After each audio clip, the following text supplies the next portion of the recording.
This is Bob Fenwick. I'm up at Random Row Books, and this is the 9th of September in Charlottesville.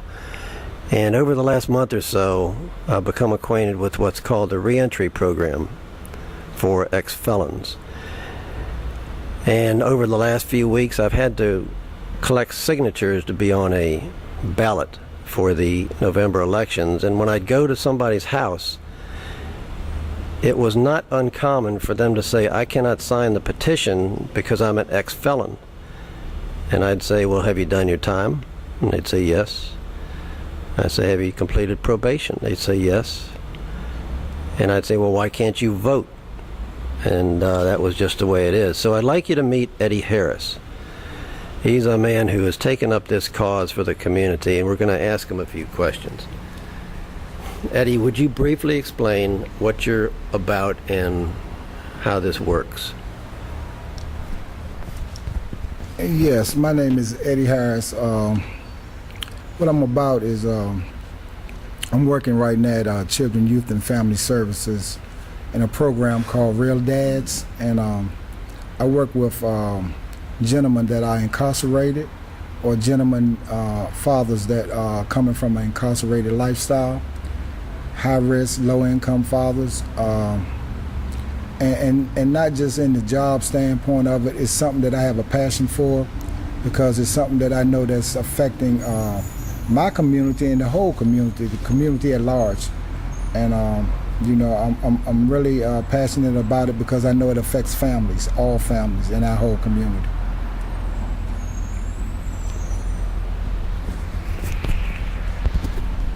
So, Eddie, how does this work? Do people come to you? Do you meet them when they are released from prison, or exactly how do you come to meet these fellas? And I assume it's mostly men. Yeah, I work with men. I have a group that I do at the local jail, and you know, you have to put in a request to be in the group.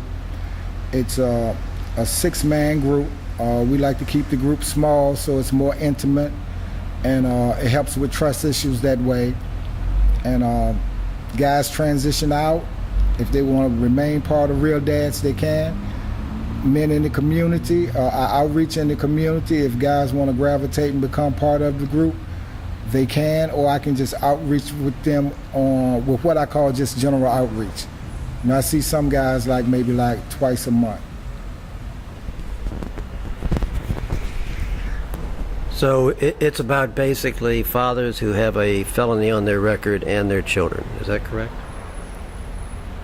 Well, you know, the program is built around fathers, but it's not just about fathers, it's about family.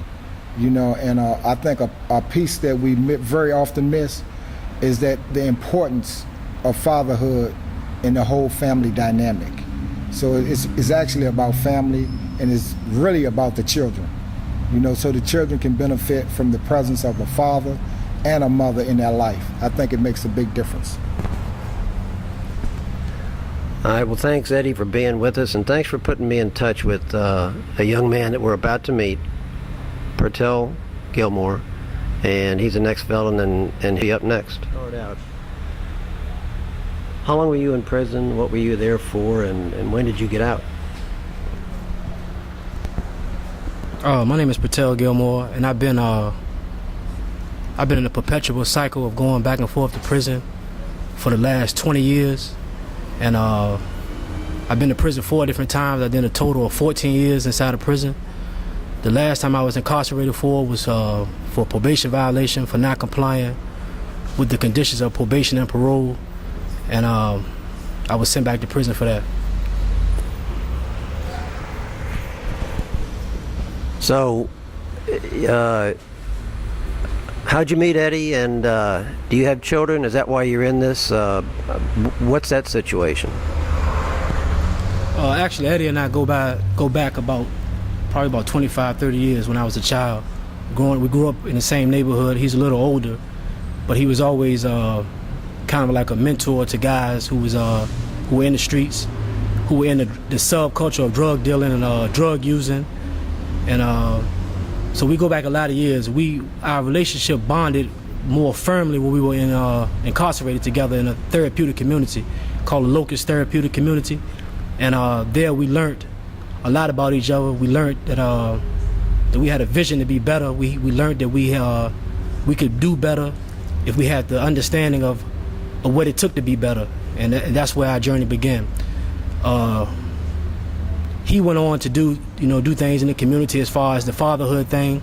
We've been in contact for years while I was incarcerated, and he helped me through my incarceration by being a counselor, by being someone I could vent to, and also just helping with my family situation. I have 2 kids, my 16-year-old son, and he helped me not only through advice by trying to raise him through incarceration, but also being there for him while I was incarcerated.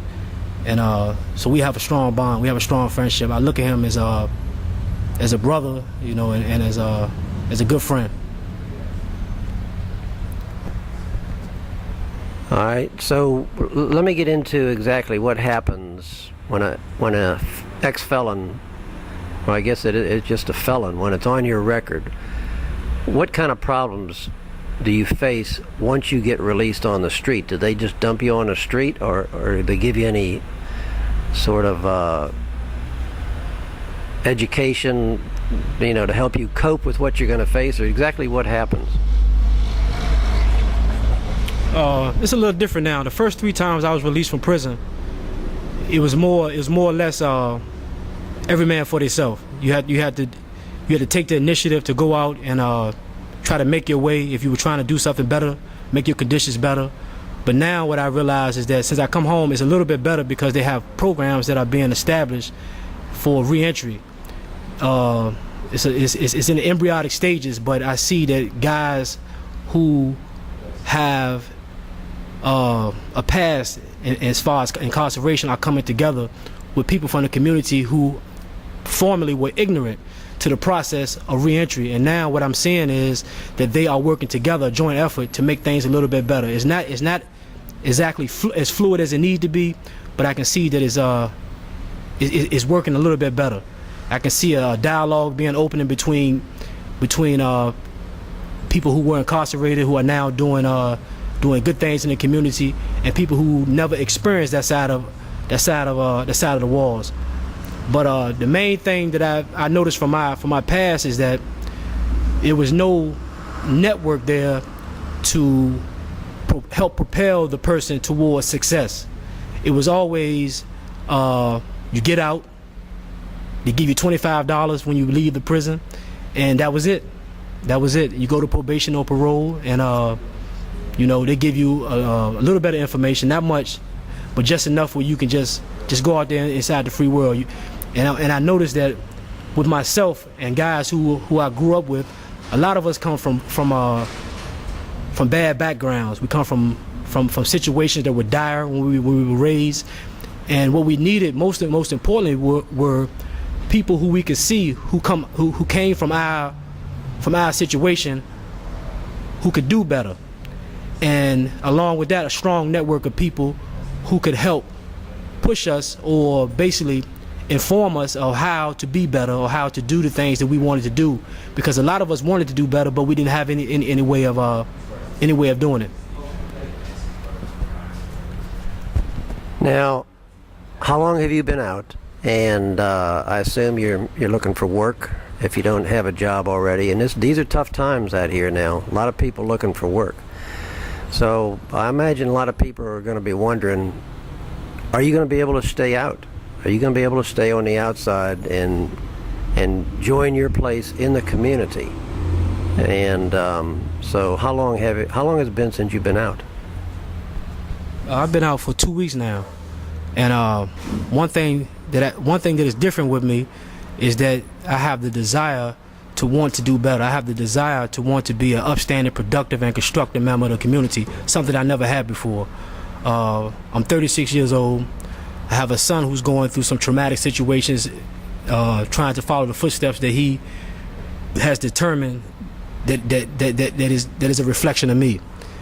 But one thing that I did this time that I didn't do last time, and I didn't have any help doing this from the DOC, but I started my network while I was inside. And what I did, I started contacting people. I started reaching out to people. I was writing people. I was communicating with guys like Eddie and Herb Dickinson and Chaplain Lonzo Mallon, and all of these different people who I knew were doing things in the community and who had my best interests at hand, and they reached out to me and they guided me through the process of reentry. And the difference is that my network, I have a network of people who are a hand that is not only guiding me but also being an inspiration of what I can be and what I can go. Since I've been home, I got 2 jobs. You know, I come home on a Tuesday. I had a job by Thursday because of my network, because of the people who were put in place to help me. And I've been meeting with different people. Peter, I can't remember his last name, OAR. There's different agencies. One thing that I notice now is that what I'm trying to do is the hardest part for my transition is going from the prison to going to all these different agencies. They give me these list of names, and these agencies, they are not on the same mind. What they do is they send you to about 10 to 12 different agencies and say, you go here to get this, go here to get that. And the hardest part for me is the transportation. And when you go to one agency and say, this agency sent me, they're not on the same page, and it causes confusion. So my biggest gripe about coming home has been the agencies not being on the same page. And I think that is very detrimental. I think that's very important because it causes confusion. Confusion leads to relapse. And I think what's most needed is for all these agencies to be on the same page, for everyone to have an understanding of what this person needs, and for him not to have to run all around town just to get something established. All right. Well, Patel, I appreciate your comments today. You know better than anybody. You got a tough road ahead of you. Yeah. And I certainly hope that it works for you this time, and we'll check back with you later and see just how you're doing. Okay. So thank you very much.